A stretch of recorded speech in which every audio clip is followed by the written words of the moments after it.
Hey, c'est un autre podcast qui commence avec Mathieu et Maxime. Oui. Comment ça va, Matt? C'est moi, Mathieu. Et moi, c'est Maxime.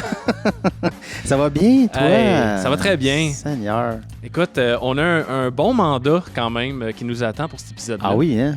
Ben, Ah oui. pour plusieurs raisons, mais surtout parce que c'est une longue filmographie à laquelle on s'attaque. Eh oui. C'est tous des films qu'on a pas mal vus et qu'on aime beaucoup. Presque. Presque tous. Ben moi, je les ai tous vus, mais on va pas Ouais. pouvoir Non, tous les bateau, aborder non. Bateau, non. de façon Non. égale. Fait que c'est là un espèce de mini-deuil à faire, de dire « Ah, ben lui, je l'aime, mais il y en a quand même 8 autres plus marquants avant. » tu sais. Ouais, mais le but, je pense, ça va être de montrer un peu de qui sont les Coen. Exactement. Donc, les frères Coen, Joel et Ethan. Avec un H. Ethan. Ethan, avec un H, parce qu'il y en a un, pas d'H à Hollywood. Hein? Ah, pour vrai? Oui. OK. Puis, Ça a dû oui. porter à confusion dans leur... Oui. Ouais? Bill Murray était confus un moment donné. Ah, je savais Il a pas accepté l'anecdote. un film. Ah non! Il n'a pas lu le script, il n'a pas lu rien. Je fais, Ethan, les frères Coen sont. OK. Pour arriver au truc, puis se rendre compte que c'était pas le frère. Il a fait pareil?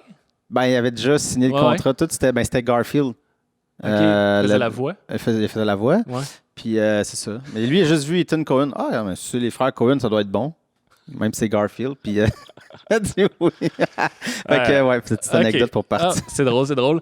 Donc oui, on parle donc de deux frères qui sont réalisateurs, scénaristes, producteurs, monteurs. Ils sont monteurs. Je sais pas. C'est pas eux qui sont au générique. En tout cas. Non. Mais il y a un pseudonyme. Comment que ça... C'est quoi déjà? Roderick James. Ouais. Donc, je pense que c'est une question de la guilde des monteurs, des réalisateurs. C'est comme un... Ouais, ça, je comprends.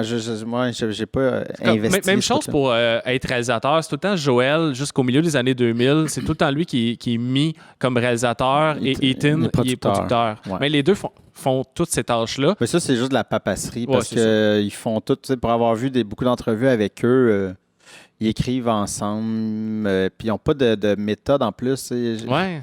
Ça a l'air que, tu sais, tout le monde qui travaille à deux, souvent, ils se séparent, faites telle scène, je fais en ayant la même idée, mais disant, écrit ça. Mais eux autres, c'est comme, non, on jase, puis on écrit.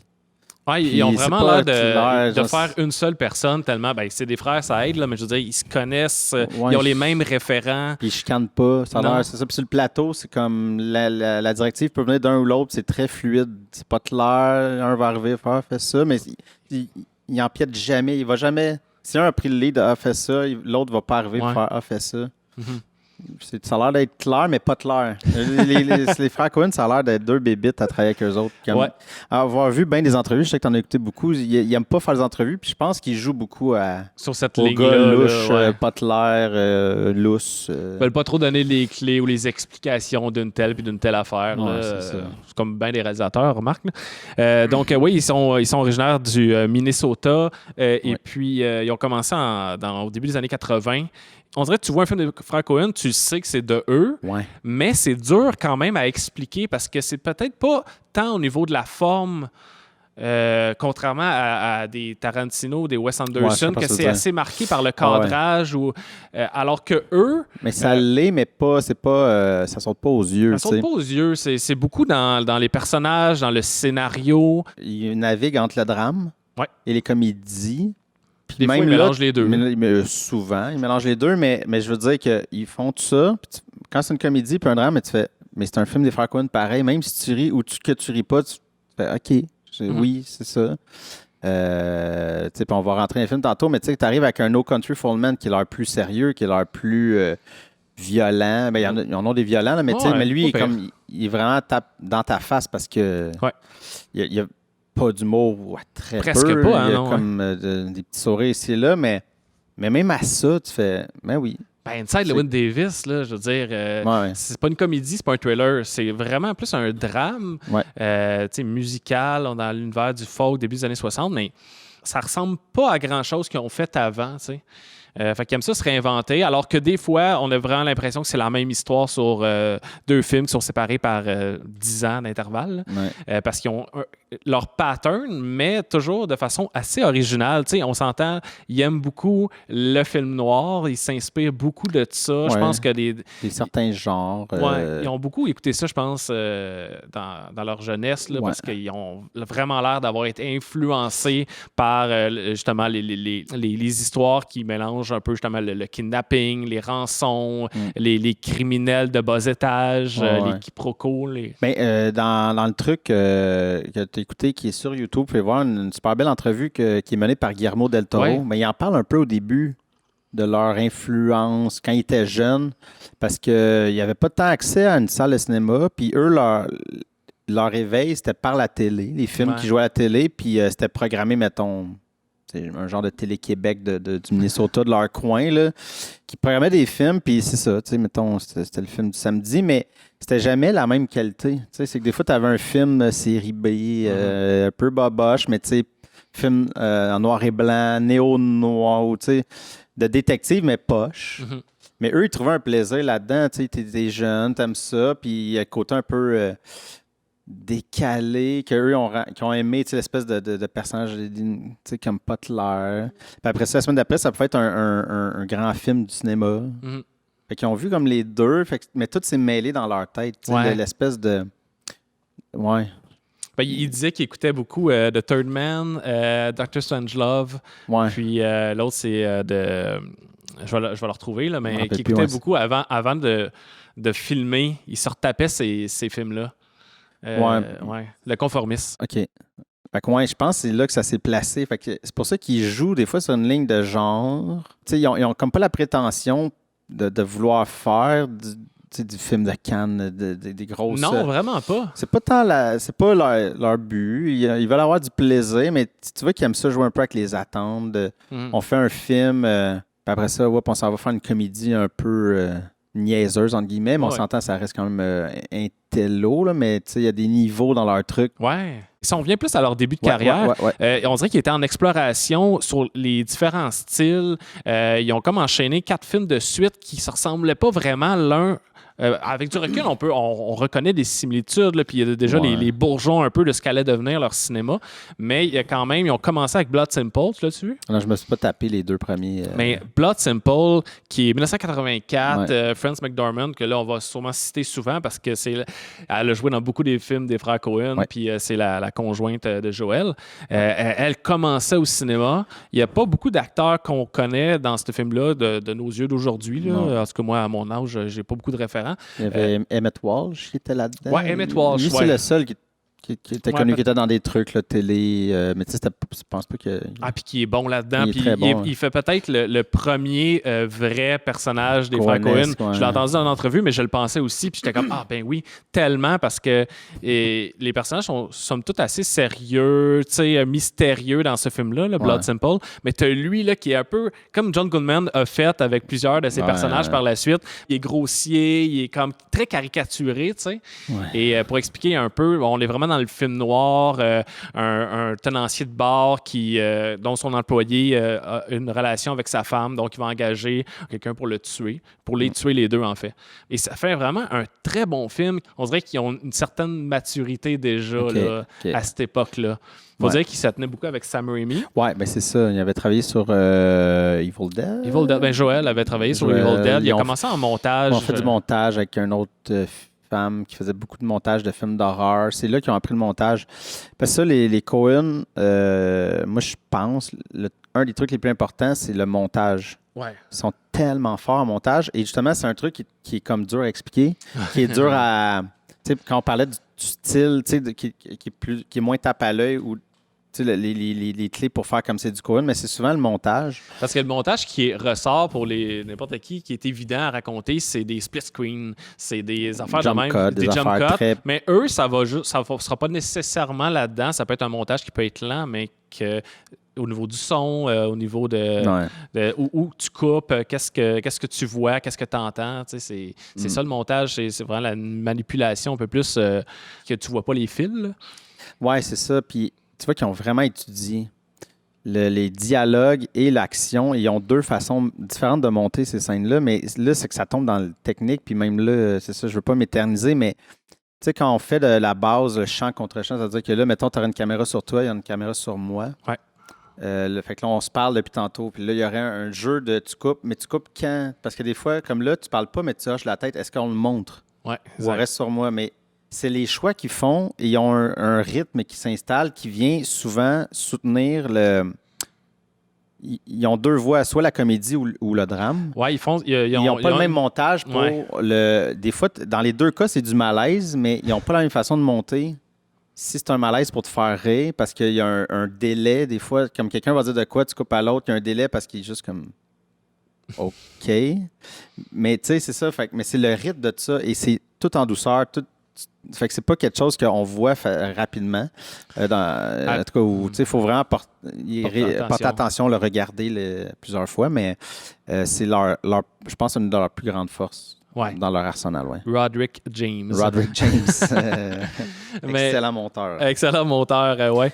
Non, tu as raison, vraiment. Et aussi, parler des personnages, là, on commence à en parler, mais souvent des personnages qui sont un peu plus grands que nature, mais qui vont côtoyer un espèce de réel quand même. Mais on pourrait embarquer dans Barton Fink pour le personnage. Parce qu'on va skipper un peu le début, parce que pour vrai... on va sûrement y revenir, mais je pense que le plus gros morceau, puis pour plusieurs raisons, un de leurs premiers grandes œuvres qui a fait « Oh shit ».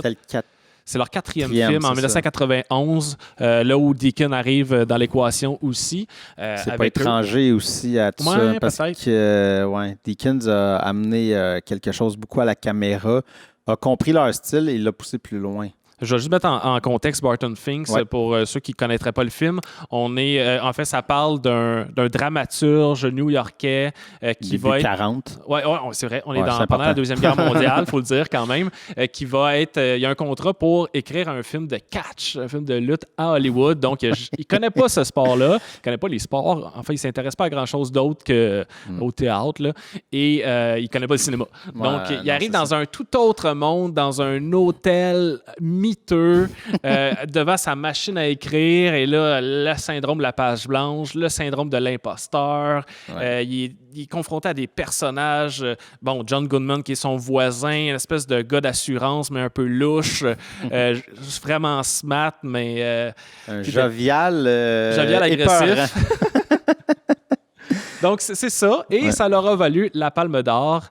Pas juste la Palme d'Or. Non, je suis réalisateur et acteur pour John Turturro. Mais c'est le seul film à avoir gagné les 3 prix prestigieux à Cannes. Parce que souvent, à Cannes, faut comprendre, un film va gagner une palme, mettons, meilleur acteur. Des fois, ils ont 2 palmes, mais 3 prix à Cannes, c'est la première fois. C'est la première fois, puis je pense pas que c'est réarrivé. Ils ont mis une interdiction. Ils sont barrés à 2 après. Pour vrai, parce que c'est vraiment Roman Polanski qui était le jury en chef. Là. Et il a vraiment comme voulu rien savoir des autres films. Puis je pense qu'il a vraiment assez d'influencer le jury, jusqu'à quasiment les saouler, là, je te jure. Là, donc, il est bon dans le non-consentement. C'est sa force. Donc, c'est ça, il y avait déjà un coup de cœur, puis dans le sens où il y a des similitudes aussi avec son cinéma, là, si on parle à Le Locataire, là, un des films que j'aime beaucoup de lui, là, malheureusement, mais qui a des similitudes à faire quand même. On frôle pas l'horreur, mais l'étrangeté, là, l'espèce de... Sur une ligne, le fun. Mais là, justement, Barton Fink, je trouve, moi, c'est ça. Tu sais, Raising Arizona, je pense que je l'ai vu un moment donné quand j'étais jeune. Là, ça jouait à TVA. J'ai vu des bouts. Là. De mon souvenir, c'est les films un peu des frivoles comédies des Coen, qui va faire écho à des Burn After Reading. Exactement. Puis là, je n'aimerais pas toutes, là, mais dans cette vague-là, qui a l'air très colorée, là, j'ai écouté Miller's Crossing, j'ai vraiment pas eu tant de plaisir. Ben, moi, parce que, non, mais c'est bon, mais pour moi, c'est comme... OK, Barton Fink arrive, puis là, c'est clair. Tandis que j'ai écouté Miller's Crossing, puis j'étais comme... Pas que c'est mauvais, mais j'étais genre... Mais c'est plus hermétique. C'est plus hermétique, puis j'étais comme... C'est pas tant clair que c'est du Coen. Tu sais, dans tout ce qu'on va nommer aujourd'hui, il y a des moments fun, mais je trouvais que ça jointait pas. Tu sais, quand le chef là, des Irlandais, il y a du monde qui vont le tuer chez eux, puis il veut ça en carnage. Puis, Ouais. il y a des moments le fun. Ben, toute la poésie dans le bois, le chapeau, ce côté-là poétique qui est le fun, la musique est bonne, il y a vraiment des bonnes performances, mais il y a aussi le personnage de Gabriel Byrne qui est un peu... très drabe. Ouais, qui est dur à s'attacher à, parce qu'il est super bon, mais en même temps... Mais c'est ça, mais c'est là le lien que je voulais faire avec Barton Fink, c'est les personnages, la qualité des personnages que dans Miller's Crossing, je trouvais... Il y a certains qui sont intéressants. John Polito, là, qui est incroyable. Ouais, c'est ça, mais c'est que le début, il est lent, puis on est comme avec Gabriel Byrne, puis je suis comme... OK, c'était comme... Puis là, il y a une scène, le fun. Ah, c'est le fun. Qui est, mais sans plus. Tu sais, c'est pas les personnages des Coen. Tu sais, j'aime ça, justement, l'univers des Coen, d'arriver avec des personnages qui sont certains plus grands que nature, mais c'est pas tous des plus grands que nature. Non, pas toujours, mais non. Si ils sont pas plus grands que nature, ils sont ultra trop normales, mais qui devient drôle. Tu sais, c'est ça, c'est qu'ils jouent avec les tons de tout ça, d'affronter justement, ben là, John Turturro, qui est un acteur incroyable, qui là, il joue le gars cliché, introverti, névrosé, le créateur très cliché, mais qui est basé sur des vrais... Plusieurs personnes. Plusieurs créateurs de théâtre, écrivains, tout mis dans lui, là. Et de poser ça à John Goodman, qui est le gars imposant. Ah ouais.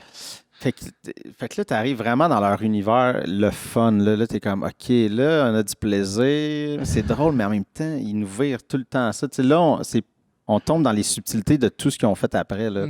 Avant, oui, il y avait les bourgeons, il y avait les codes s'en venaient, mais là, ça s'est placé. Ah, ça s'est vraiment placé, effectivement. À partir de là, ça n'a pas dérougi. Mais, puis je pense que c'est la base de l'histoire des Coen. Souvent, peut-être Blood Symbol, tu l'as dit un peu, mais c'est souvent une prémisse mince.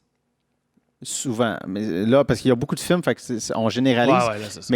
Mais mettons, Big Lebowski, une prémisse très mince. Oui. C'est ça, je veux dire. C'est comme, le film, là, c'est comme... C'est une suite de revirements, mais qui part d'un espèce de... Là, c'est comme, le gars, OK, on s'en va. Il y a un hit à Broadway, il s'en va à... OK. Et à partir de là, tu es OK, mais c'est quoi le. Puis là, ça part, tu sais. Mais c'est ça, les frères Coen, c'est que ça part, puis il y a une crescendo à un moment donné qui. C'est de rencontre en rencontre. Là, c'est les personnages qui rentrent, ils arrivent dans le film. Comme là, le personnage de Barton Fink, il choisit presque rien dans ce film-là. Il est comme mené par le producteur, il est mené par le voisin, il est mené par l'auteur, plus la femme de l'auteur alcoolique. Tu sais, il est comme juste, il se fait amener en bateau là-dedans, puis il est juste pas bien, tu sais. Mais c'est la base aussi, puis il le dit en entrevue, il aime ça mettre des personnages qui sont pas dans leur... En tout cas, je vais le dire de même, c'est peut-être pas bien phrasé, mais qui sont pas nécessairement dans le... qui débarquent dans un endroit que c'est pas leur environnement. Et qui vont être dépassés par la situation. Ouais. Tu sais, même Bird After Reading, on va en parler vite parce qu'on n'en parlera pas nécessairement, mais c'est un peu ça, tu sais, l'idée de Brad Pitt qui trouve des documents, puis là, il pense que c'est des affaires de la CIA, il s'embarque dans un engrenage qui les dépasse. Pas, là, ben oui. Tu sais, puis c'est ça, les Coen, c'est que, on va faire ça, puis... C'est ça, Brad Pitt, c'est un bon exemple dans Burn After Reading. C'est un gars dans un gym qui va se ramasser à l'ambassade russe. Essayer de vendre des papiers documents, de la CIA. mais qui n'est pas des documents de la CIA. Non, je sais, mais tu sais qu'il n'y a pas de bon sens. Là. C'est ça. Mais c'est un peu ça, les Coen. C'est la base de pas mal, beaucoup de leur filmographie. Certains moments, ils ont essayé de dire, OK, on va faire autre chose.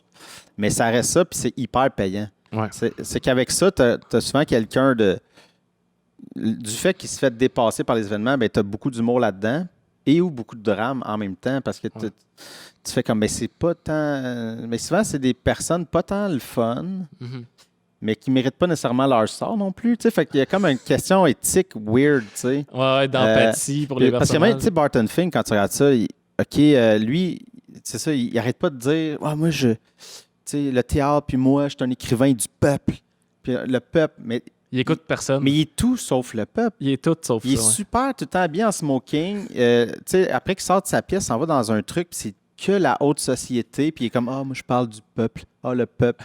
Mais justement, quand il arrive à Hollywood, qui est un art plus populaire, il est complètement dépassé, puis en plus, il parle de lutte. Qui est hyper, tu sais, puis il sait plus quoi faire, mais c'est ça, mais il se ment à lui-même, tu sais. Ouais. Mais en même temps, tout ce qui se passe, c'est comme, mon Dieu. Mais...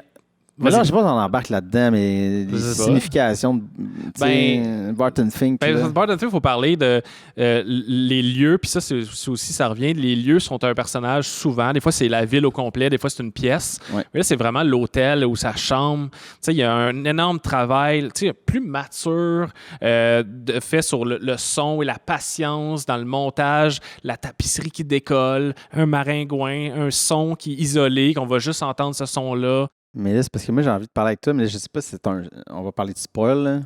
Ouais. Mais le film, ce qui se Ouais. passe dans le film, Ouais. c'est-tu vrai ou dans la tête de Barton? Ben, ça, c'est le fun. Ça, c'est le fun. Ils ont joué là-dessus. Attention, peut-être prendre une pause si jamais vous avez peur de se faire spoiler. Mais effectivement, il y a une grosse métaphore de l'enfer dans ce film-là. Oui. On ne sait pas si on est vraiment dans l'enfer. Est-ce qu'on est dans sa tête? Est-ce qu'on est dans une reproduction de l'enfer? Ben, en fait, Métaphore, plutôt. le film est une grosse métaphore. Mais en même temps, il s'amuse avec. Tu sais, parce que quand je disais les gars sont pas prétentieux, mais ils s'amusent un peu à. Le film tire pas des pointes, mais. Parce que, tu sais, on s'entend le corridor de l'hôtel, il donne une vibe, l'hôtel de Kubrick. Ah, de Kubrick. Ben Oui.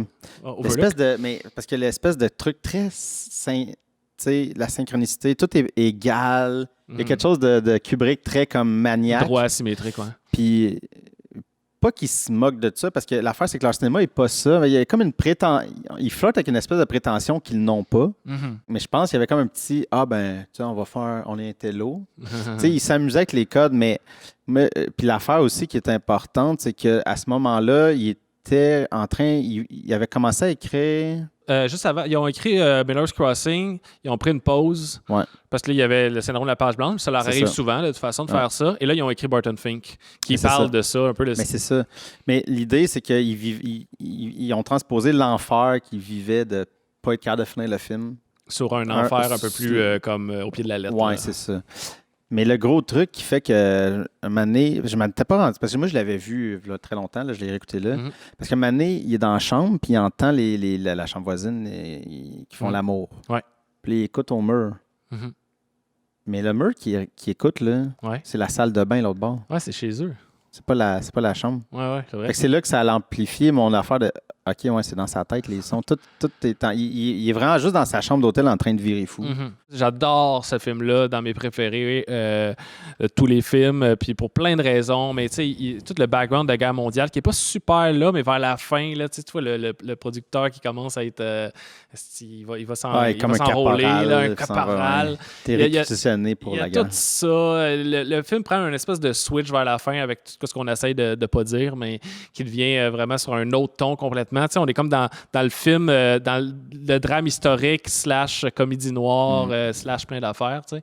Fait qu'il y a beaucoup de couches à ça, les performances, je répète, mais le travail sur le son ou les fantasmes aussi avec le fameux cadre, la scène finale qui est comme une anti-fin, mais en même temps qui est juste parfaite dans les circonstances. Tu sais. Ils ont souvent fait ça, là, une espèce d'anti-fin. Là. Ouais.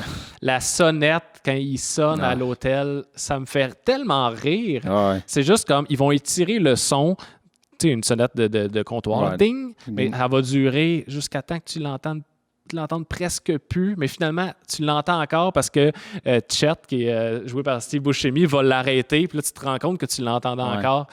Parce qu'on n'entend plus parce que un moment donné, il y a lui, ses bruits de pas qui embarquent. Ouais, c'est ça. Puis là, il y a des bruits. Puis là, quand il arrête de marcher, tu l'entends encore, puis il touche. Ouais. Ça, c'est. Ouais, c'est ça, c'est juste un détail. Là. Ça n'a pas vu le extrêmement film, c'est dur de relate là-dessus, mais c'est très drôle, mais c'est pas avec des gags qui nous font rire, c'est avec un montage. Ouais, c'est que du montage, c'est ça. Fargo, peut-être? Oh! Oscar, Oscar, meilleur film. non, c'est meilleur scénario. Scénario, je pense que c'était Ouais. le meilleur film. Non, c'est ça, c'est meilleur scénario, meilleure Seigneur. actrice, C'est un Frances vol. McDormand, qui arrive à 30 minutes du film sur un film d'1h30. Ouais. Puis elle a gagné meilleur rôle, mais elle est quasiment plus actrice de soutien parce qu'il n'y a pas de officiel premier rôle. Peut-être, moi je pense que c'est William H. Macy, là, mais Ouais, puis même là, c'est comme pas T'sais, clair. Le film il est vraiment divisé. il est vraiment là. divisé, ouais, en pleine gang, fait que c'est un peu dur à dire. Bref, c'est quand même toute une performance. Et là, elle a un jeu qui est beaucoup plus réaliste. Mais ça, elle, je pensais beaucoup quand je dis, tu sais, il y a des personnages qui sont dans l'extrême normalité. Là. Ouais. Ben, Mais- elle l'est là-dedans, puis dans Burn After Reading, elle est l'inverse. C'est over the top. Ouais, tu ouais, sais. c'est ça. Mais là, tu sais, elle fait es-tu shérif, en tout cas, mais chef de police. Ouais, ouais. Mais c'est d'une petite municipalité. Elle est enceinte, Mhm. mais elle est super tellement gentille. Ah, Puis ça c'est- clash ouais. avec toute la violence qu'il y a dans le film. Puis elle est enceinte, puis il y a beaucoup de réflexions sur le monde violent, tu sais, Mhm. mais elle est super comme, ben, je suis en train de mettre un enfant au monde, puis Avec son mari, là, à chaque fois que tu la vois, ils sont collés dans Ouais. le lit. Il vient manger avec elle. Ils sont tellement un beau couple, là, simple, là, d'une simplicité. Là. ouais. C'est cute. Là. Elle a dit, parce que j'ai vu une entrevue, elle était avec les frères Coen à Charlie Rose. OK. Puis ça a l'air qu'elle, puis l'acteur qui joue son mari, j'ai oublié, mais Ouais, John Carroll Lynch. parce qu'il n'y avait pas de temps dans le scénario où rien, les Coen ne donnent pas tant de notes non plus là, à l'extérieur de ça. Mais fait qu'ils sont assis les deux, puis ils ont essayé à deux, ils ont comme développé, c'est quoi, ils se sont rencontrés quand? Mhm. Un background. Un là. background, parce que lui n'avait pas elle non plus, mais tu sais, elle est plus présente dans le film, fait que c'est plus clair. Ils ont développé que les deux étaient dans la police. Ah, Puis c'est là qu'ils se sont rencontrés, quand ils étaient recrues. OK. Puis que là, à un moment donné, ben, vu que c'est une petite place, il n'y a pas beaucoup de postes, puis elle avait une avancée, puis là, il s'est rendu compte que lui, il n'aimait pas ça être une police.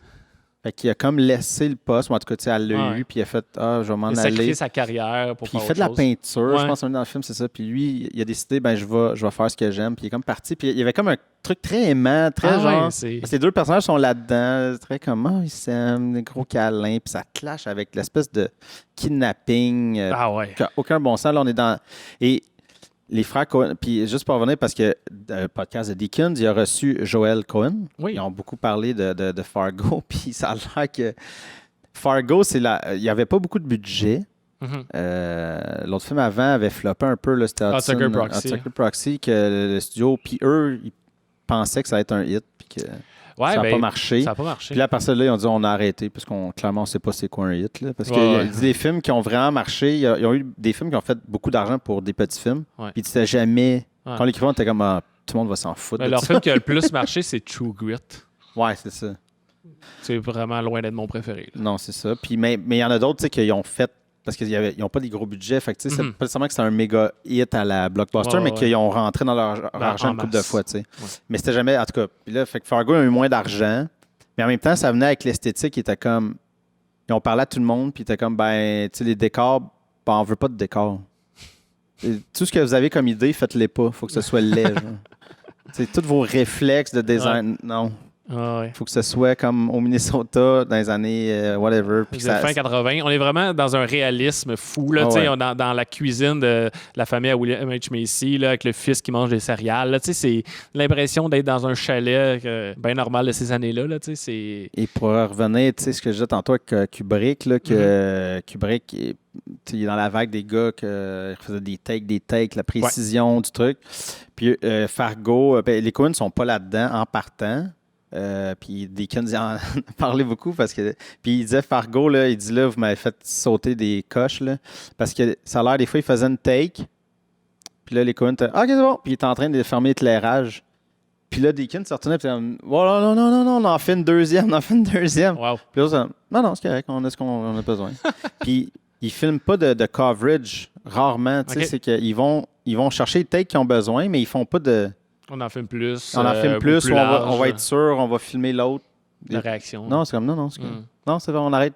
Puis Deakins, des fois, il dit, je me sentais pas bien physiquement, là. Puis à Fargo, parce qu'il est filmé en pellicule, puis ça a l'air que c'est le film, en tout cas, c'est le film des Coen, là, qui avait le moins de retail à la fin. OK. C'est-à-dire qu'ils ont filmé flush qu'il avait besoin.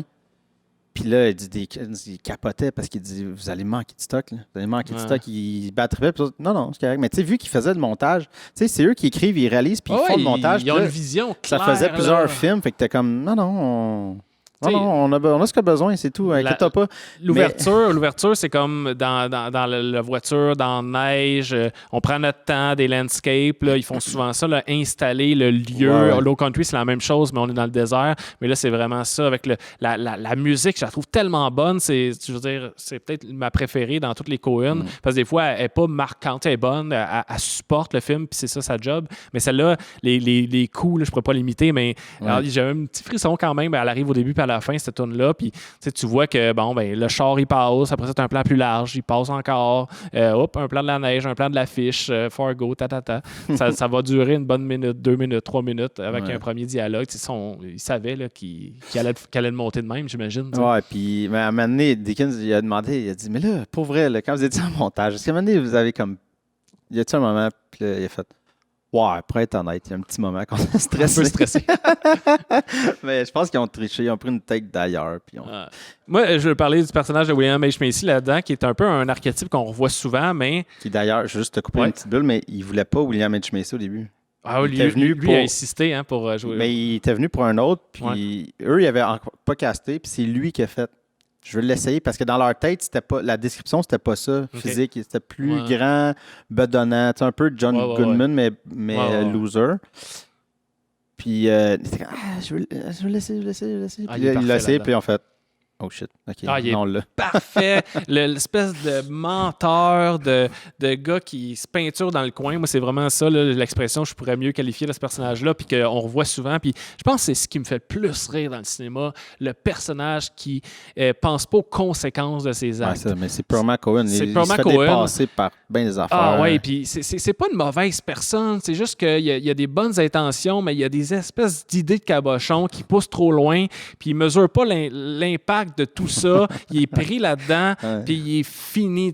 On peut faire des parallèles aussi avec les François Letourneau, Série Noire et tout, et compagnie. Là. On est dans le genre aussi. Là. Je pense qu'il y a une inspiration totale. Fait, le pire, c'est que moi, les tourneaux, c'est en voyant C'est comme ça que je t'aime. Ouais. C'est en voyant ça que j'ai fait. Ben mon Dieu, oui, hein? C'est notre Cohen québécois. On dirait que j'avais pas réalisé jusqu'à là, mais elle flirtait avec le crime. Ah ouais. C'est tant ça, des personnages qui n'ont pas rapport là, qui pensent qu'ils réussissent quelque chose, mais que l'affaire, la boule de neige grossit en arrière, puis ça va dévaler sur eux autres. Mais c'est extrêmement ça. Puis, tu sais, Fargo, c'est ça que j'aime des Cohen, c'est que c'est drôle par le awkward, par le tout ça. Et c'est drôle jusqu'à temps que ça ne le soit plus. Ouais. Puis à un moment donné, ça frappe un mur, puis t'es comme, oh. Okay. Ouais, ça, c'est humour, drame, puis à un moment donné, tu sais plus si tu dois rire, t'es mélangé, t'es dans une espèce de gros gris, là, dans une nuance. Je te dirais que la fin, c'est plus drôle. Ouais, non, ça c'est clairement plus drôle. mais des fois, c'est ça. Moi, je riais pour des fois chez les personnes. Si je l'avais écouté en salle, j'aurais peut-être été le seul à rire. Ouais, c'est ça. Parce que des fois, le malaise, tu sais pas. Tu sais, non, exact. On avançait de ça à un autre. Juste après. Juste après, c'est ça. Big Lebowski. Je pense que c'est le premier que j'ai vu d'eux autres. Ouais. C'est 98. 18, c'est ça. Fait que 13 ans. J'ai peut-être vu un peu plus vieux, mais je pense que c'est le premier des Cohen qui est peut-être je vais dire le plus accessible parce que c'est drôle, mais il y a sa vie. C'est que là, vous avez vraiment l'univers des Cohen. J'essaie de demander c'est lequel le plus Cohen-esque, lequel qui incarne le plus, parce qu'ils ont tellement d'aspects, puis c'est dur. Des fois, il n'y a aucun film qui regroupe tous ces aspects-là. Ouais. Mais lui, puis même Fargo, on est vraiment là, dans le noyau. Le noyau, exact. Là, là, surtout dans la comédie, peut-être Fargo plus dans le drame. C'est comme une espèce de les deux pans. Là, de... Ouais. Puis encore là, per Cohen, la prémisse la plus faible de tous leurs films, je pense. Ouais, puis c'est un gars qui veut se faire payer un tapis. Et à la base, c'est ça. Oui, c'est ça. C'est qu'il s'appelle Lebowski, mais il se fait prendre pour un autre Lebowski qui est plus riche que lui. Exactement. Where's the money, Lebowski? Puis comme, quel argent? Check ça, je suis pauvre. Là. Je suis pauvre, il est sur sa bolle. Ouais, c'est assez.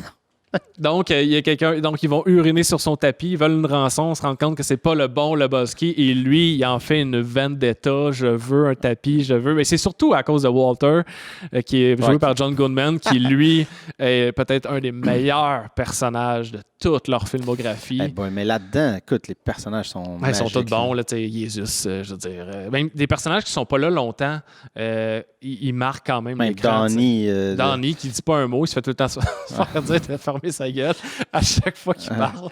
Mais c'était drôle parce que Buscemi est reconnu pour être un verbomoteur. Puis là, c'est comme, OK, on va le caster, on va l'anti-caster là-dedans. Mais c'est ça, l'espèce de, OK, il veut se faire payer un tapis, puis on flirte après avec des néo-nazis. Des nihilistes, le monde nihilistes, néo-nazis, c'est plus clair. Mais écoute, le monde de la porno, en tout cas, sais, ça vire là, une scène de C'est tellement éclaté, mais ça tient la route, là, ça fonctionne. T'as tellement Puis pour revenir au personnage, tu sais, ce film-là, encore plus, c'est comme un personnage, c'est de la tête aux pieds. Tu regardes l'habillement, puis tout. Tu pourrais le film sur mute, puis tu l'entends parler. Ouais. Tu l'entends, tu te dis, c'est sûr qu'il sonne de même, il est tellement clairement défini. Puis à l'inverse, je dirais même que si on l'entendait, on pourrait l'imaginer. Parce qu'ils ont aussi beaucoup un voix, des accents, vont jouer beaucoup avec un phrasé particulier, des fois, à chacun des personnages. Tu sais, les Coen, quand on disait qu'ils sont comme lousses, ils jouent aux gars qui n'ont pas tant de plans. Mais tout est scripté au corps de tour. Clair. C'est juste que je pense que c'est tellement clair ce qu'ils veulent. Ils storyboardent tout, qu'ils arrivent sur le plateau, ils n'ont pas d'ego de comme... C'est ça. Mais tu sais, le costume a déjà été fait, fait que ça, c'est correct, puis les décors, puis le texte est tellement bon que je pense que les Coen, ils sont un peu comme... Le texte est là. Il y a tellement d'acteurs qui acceptent de jouer dans leur film juste parce que c'est eux et qui, comme Bill Murray, c'est même pas eux, mais vont accepter à l'aveugle de jouer, leur fait confiance. George Clooney, quand il a commencé à jouer pour eux, il a fait comme 4 films parce qu'il les connaissait pas, mais il connaissait leur cinéma, puis il a dit oui, n'importe quoi. Oui, let's go. Je pense qu'il n'a même pas lu Oh Brother, Where Art Thou. Non, mais je sais pas si tu as un truc. Moi, mais justement, il dit qu'il l'a pas lu. Il n'a pas lu, ben c'est ça. Non, il tournait Three Kings. OK. Puis le scénario est arrivé. Il l'a fait lire à quelqu'un de sa famille. Oui, mais c'est ça. Mais il a dit oui avant même. Il a juste vu ça. Il a fait OK, cool.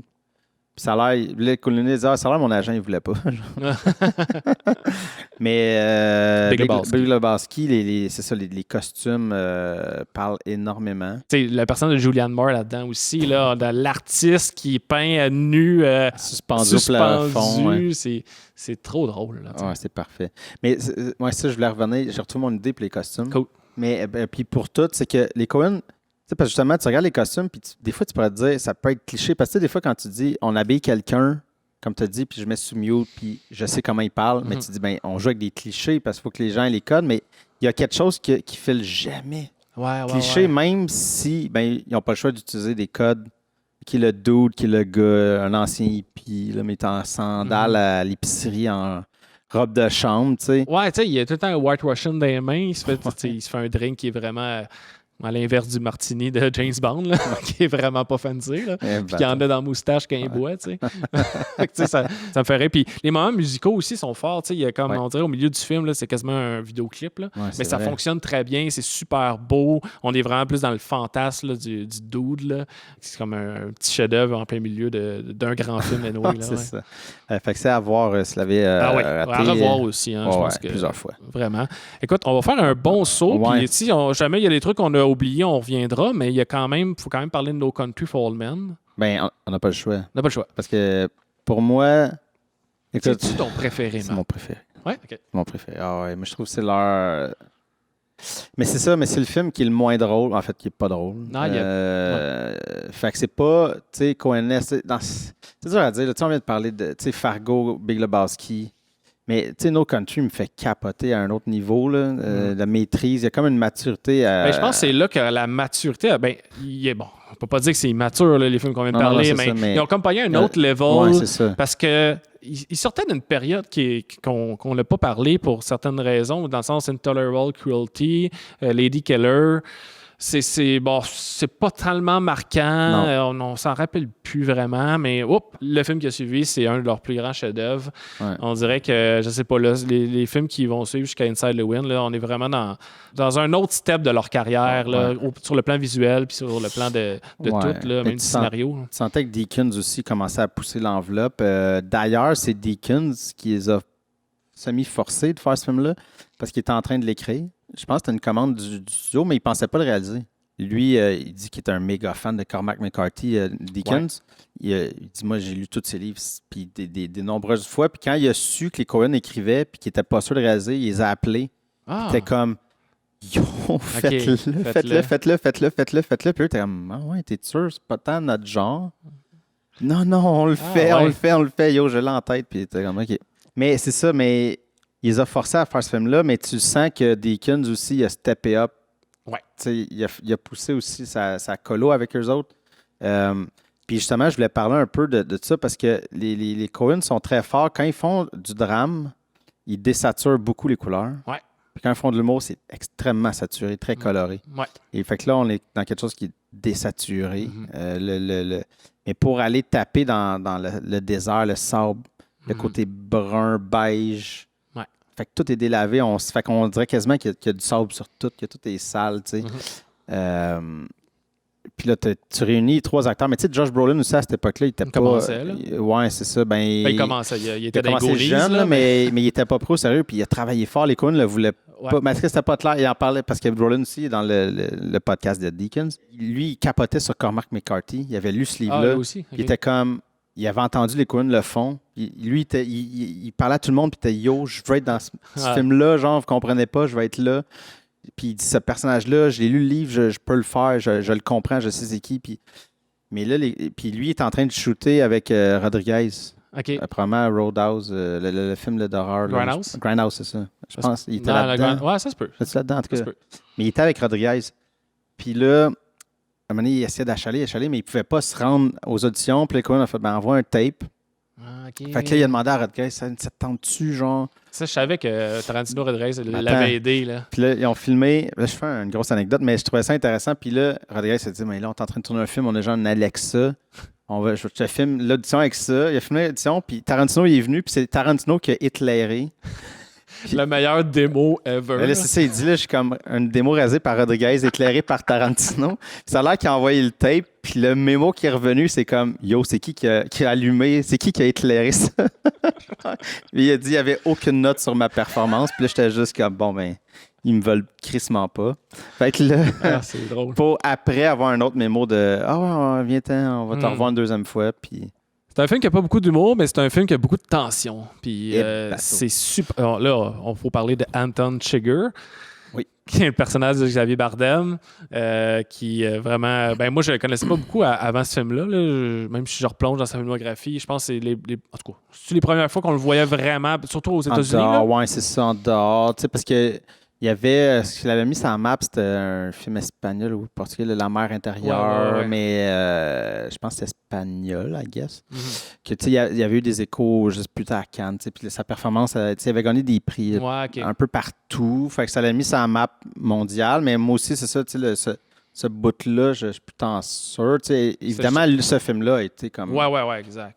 Le fait, yo, OK, il Parce est bon, lui, il a dit, quand il s'est fait approcher par les frères Coen, il a dit « Mon anglais n'est pas super bon, je conduis pas, puis je déteste la violence. » Ils ont fait « Ben, c'est pour ça qu'on te veut. » Parce que, oui, il est violent, il est psychopathe, mais c'est pas tant montré ou c'est pas graphiquement montré, tu sais, tant que ça. C'est plus, tu sais, je veux dire... Il y a des petits bouts. Mais ouais, je comprends ce que tu veux dire, mais c'est parce qu'il cherchait pas juste une machine à tuer, c'est ça. C'est un personnage aussi qui a cette espèce de complexité-là de il veut pas être sali par le sang et il va tirer les rideaux de douche pour tuer le gars, il va checker en dessous de ses souliers. Ouais, aussi, ce qui est tough, c'est que ça a l'air, dans le livre, il n'y a pratiquement aucune description. Ah, OK. C'est vraiment juste comme le mal, tu sais, puis c'est un peu ça qu'il représente, là, tu sais, c'est comme il avance, mais fait qu'il y avait ça, je pense qu'il le déstabilisait, qu'il n'y avait aucune note, les Coen, il a pas donné tant de notes, fait que lui, c'est comme, qu'est-ce que je fais? En même temps, tu lui mets cette coupe de cheveux-là, tu lui donnes le. C'est tout un personnage. Là. C'est exactement ça qu'il a dit. C'est dès qu'il a mis la perruque, il a fait ah, OK. Ah ouais, OK. Je comprends. Mais ouais, non, ce film-là m'a fait capoter. Je voulais relinker quand tu parlais du son. Oui, le son là-dedans. Ouais. Tu sais, dans Barton Fink, OK. Barton Fink, il l'a, mais on dirait qu'après, oui, tu sais, il y a une attention au son, mais c'est pas tant ça qui ressort des films qu'on a nommés Fargo. C'est aussi beaucoup des films qui sont bavards, tu sais. Oui, c'est ça. Là, il est moins bavard, celui-là. Fait qu'évidemment, au niveau du son, ça laisse l'espace. T'sais. Mais il rappelle beaucoup Barton Fink par des shots, par l'idée des shots, par le son qu'il utilisait. Le son est tellement précis là-dedans, c'est fou. Là. La scène quand... le dépanneur. T'as le dépanneur, mais je voulais dire quand Chigurh... Josh Brolin est comme dans le dernier hôtel qu'il essaye, là, puis il le retrouve encore. Avec le GPS. Avec le GPS, puis il se rend compte qu'il y a le GPS, puis là, on voit les pieds en dessous. Mais tout le long, là, quand il appelle, on a le son, puis on entend le deuxième sonnerie. Il y a un délai parce que ça sonne en bas, puis là, on entend. Il raccroche, ça sonne une dernière fois. Puis après ça, on entend un peu de bois. Puis c'est là qu'il s'assoit sur le lit, il attend. Mais tout est dans l'attente, c'est long. Ah, ouais. Mais c'est le son qui amène l'attention parce qu'il n'y a aucun autre son que le bois. Il s'assoit sur le lit, t'entends. Il n'y a plus rien, t'entends. Et le bois. Là, tu vois les 2 pieds qui arrivent en bas. Là, t'es comme. Tout est dans l'espèce d'attente. Ils ont une maîtrise incroyable de toute cette tension-là, de monter ça. Le rythme, c'est là que tu vois qu'il y a une maturité. C'est pas qu'il était pas bon, là. Ah non. Mais c'est que là, Deakins, avec eux autres, ils vont loin. Il y a une espèce de confiance. Deakins, il laissait faire comme ils se connaissent trop rendu là. Rendu là, oui. Parce que d'ailleurs, ça a l'air, parce que les shots, ça commence avec justement des paysages. Beaucoup, ils font souvent ça, ouais. Ça commence avec les shots du paysage. Puis les shots qu'il y a là, c'est les shots qu'il a fait en visitant des locations. OK, il était même pas en tournage. Non, il avait amené une caméra avec une autre fille, là, puis c'était parce ça. que t'as pas tant d'éclairage à faire quand tu filmes un landscape. Tu vas éclairer le désert. Non, c'est ça. Fait que c'était en allant visiter les lieux, il filmait. Puis c'est les shots qu'il a donnés aux Coen. Les Coen, aiment pas, disaient ce qu'ils n'aiment pas des fois dans un film, mettons, policier, c'est qu'ils n'aiment pas comme. Le film se passe dans une ville, la ville n'est jamais nommée, puis c'est dans un endroit comme qui est générique, qui ressemble à n'importe quelle ville ou n'importe quelle banlieue, alors qu'eux, ils aiment ça comme situé soit dans le temps, dans l'époque, ou genre l'atmosphère, vraiment, que ce soit avec une narration, que ce soit juste avec les shots. C'est très bien, t'es où. Puis tout placé, la patente. Qu'est-ce qui s'en vient, Ça revient au fait aussi qu'ils aiment beaucoup utiliser la narration pour, mettons, tu sais, l'espèce de côté... je vais dire conte, mais c'est pas nécessairement ça, mais le côté je vais vous raconter une histoire, parce que le cinéma, c'est ça, je vous raconte une histoire. Et pour revenir un petit peu à Big Lebowski, tu as un personnage qui est The Stranger, joué par Sam Elliott, qu'on voit un peu plus tard dans le film, mais il y a vraiment le rôle du narrateur. Il n'est pas un personnage qui va narrer son histoire ou l'histoire des autres. Il est juste... C'est tellement méta, tu sais. Il va même interagir avec le dude, c'est super méta. Puis des fois, le narrateur, tu découvres plus tard, comme dans Hot Sucker Proxy, que c'est le concierge, troisième rôle, là, tu sais, pas si important, qui va narrer une histoire, mais juste le souci de narrer, mais avec un personnage aussi. Il y a comme dans la voix... Quand je disais qu'on entend le personnage, mais on ne le voit pas, mais on peut se l'imaginer. Il y a comme une personnalité dans la narration. Puis là, c'est la narration de Tommy Lee Jones, qu'on voit, puis qui est un personnage important. Là. Mais tout ce que tu as dit... oubliez ça. Non, mais c'était juste pour remettre, en fait, qu'il aime ça, mettre en contexte. On est parce que de toute façon, sa narration est floue, parce que c'est plus une réflexion sur la violence, puis l'état de tout, parce qu'il joue un policier qui est sur le bord de la retraite. Ouais. Un policier qui ressemble beaucoup à la policière dans Fargo. Là.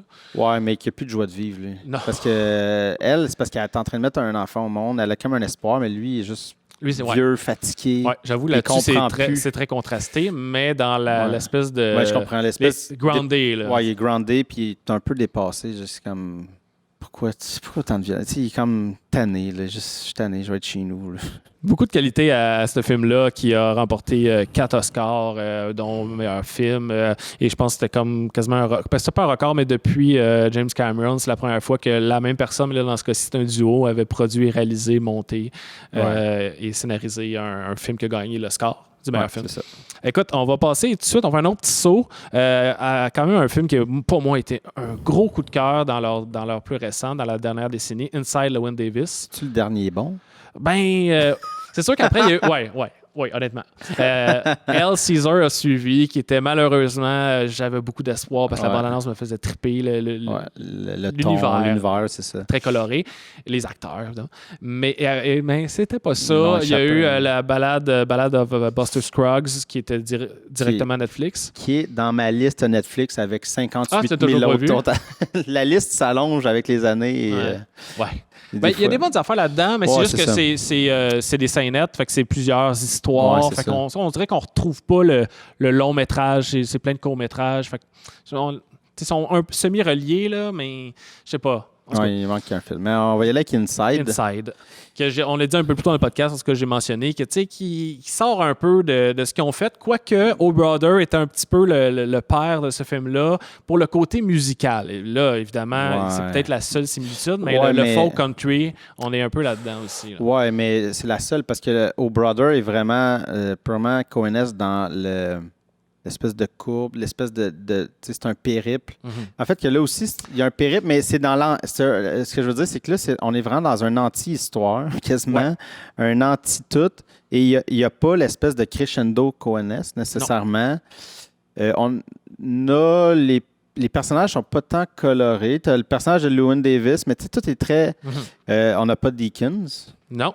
Ils ont changé de DOP pour ça, de Ouais, directeur photo. c'était Bruno Delbonnel, celui qui a fait Amélie Poulain, je savais. Oui, c'est ça. Puis, on dirait qu'ils ont essayé, en tout cas, c'est ce que ça donne l'impression de...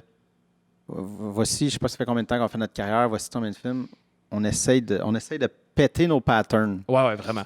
On va avec un personnage antipathique. Ah, il est méchant. Vraiment pas le cool, méchant. Mais tu sais, c'est ça, parce que souvent dans les films de Frank Cohen, j'essaie de repenser vite.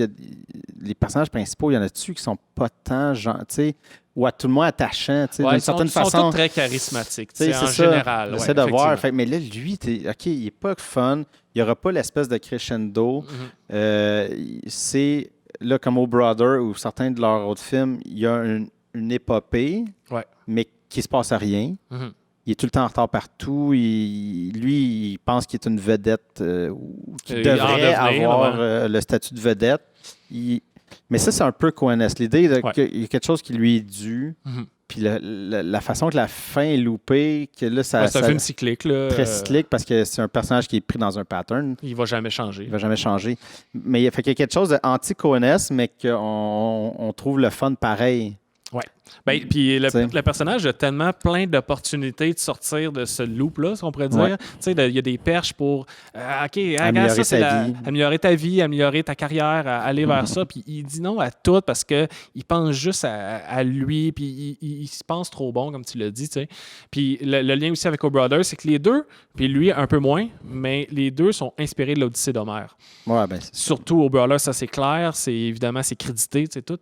Mais lui, c'est pas crédité, puis c'est peut-être avec une deuxième écoute que je m'en suis plus rendu compte, n'ayant pas lu l'Odyssée d'Homère, tout comme les frères Cohen l'ont pas lu. Non, mais c'est parce que le lien avec l'Odyssée, c'est joke. C'est stretché. Ils vont en entrevue, puis ils en parlaient, mais quand ils ont écrit le truc, c'était pas ça. Non, c'est que je pense que quelqu'un leur a fait remarquer. Il y a quelque chose de l'époque. Ils ont été voir, puis là, ils ont commencé à fignoler, mais tu sais, c'est très, très librement inspiré. Là. On a un long beau milieu, le deuxième acte, on pourrait dire, qui est comme en voiture, aller-retour à Chicago, je pense. Tu sais, comme pour presque rien. Avec des personnages qui sont inutiles dans l'histoire. C'est ça qui est malade. Mais c'est ça qui est exactement. C'est que tout le long, tu fais comme, il pourrait faire de quoi? Non, il fait un aller-retour à Chicago pour absolument rien. Mais il va aller faire une audition. Une audition qui va se faire refuser. Ouais.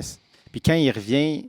Parce que je me rappelle avoir vu une vidéo qui parlait de ça, justement, du personnage que là, c'est lui qui conduit, puis l'autre, parce qu'il pouvait aller voir sa fille, je pense. Ben, c'est qu'il apprend que, dans le fond, il y a une aventure avec le personnage de Carey Mulligan au début du film, puis elle veut se faire avorter parce que, je veux dire, c'est une aventure. Ils ne sont pas en couple. Là.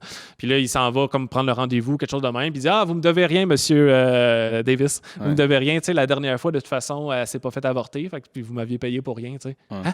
Fait que là, il vient d'apprendre que son ex-blonde s'est jamais fait avorter, donc il est papa. Fait que là, il a l'opportunité en route de faire, alors que tout le monde dort dans le char, de faire un détour pour aller peut-être renouer avec son rôle de père, on pourrait dire. Là, mais... mais ça, c'est parce que ce qui je trouve intéressant de la scène, c'est que c'est comme il a l'opportunité puis il le prend pas. Il le prend pas. Ben, la carrière aussi, là, il fait son audition, puis il dit hey, regarde, c'est correct, mais si tu veux faire partie d'un trio, on aurait de la place pour toi. Non. OK. Il est amère de un duo qui n'a pas marché et tout. Il se met à chanter au souper, peut-être la scène la plus malaisante du film, là, mais il se met à chanter, puis là, t'as comme la femme, elle embarque avec lui, là, puis il est fâché, là, mais tu sais, pour aucune raison. Là, c'est vraiment le moment où tu dis, OK, je l'aime pas. T'sais, au début, tu fais, OK, ben, crème, t'as un peu de sympathie, là. Il est avec un chat, tu sais. Il sauve le chat, tu sais. Il y a au moins ce souci-là, mais non, il est pas. Non, c'est pas cool. Là. C'est pas cool. Mais ouais, très bon film pareil. Puis c'est ça. On réussit à trouver les qualités des frères Cohen, même s'ils ont essayé de péter certains patterns. Mais la cinématographie, la DOP elle est particulière. Là. On a dit que c'est pas des kins, mais elle a comme on dirait qu'il y a un filtre, je sais pas. Là, elle est super feutrée. Là. Même autour, on dirait qu'il y a des halos. Il y a des halos tout le temps. Ouais. C'est quand même vraiment beau. C'est spécial. C'est très spécial, mais c'est super beau. Puis, juste mentionner, Please, Mr. Kennedy, je ne m'attends pas, je l'écoute des fois, là, souvent, là, cette tune-là. Puis, la scène, j'avais hâte de la revoir avec Adam Driver, qui fait un tout petit rôle, mais si drôle. Ah, c'est parfait. Il fait des back vocals en arrière, là. Non, ça, c'est magique. Super beau film. Vraiment, vraiment, vraiment. On n'a pas parlé de The Man Who Wasn't There. Là, je ne veux pas ouvrir une fenêtre, mais qui est quand même tout un film aussi, encore une fois, là, qui est noir et blanc, puis les jeux d'ombre là-dedans, c'est incroyable. Mais je sais pas si j'ai une mini anecdote. J'aime ces anecdotes. Je trouve ça funny. Non, mais c'est qu'il avait été, genre, je sais pas, dans une ville, dans un état. Il y avait une présentation d'un de leurs films. Il s'en rappelait pas. C'était Fargo, whatever. Puis eux, ils étaient invités, comme avec public.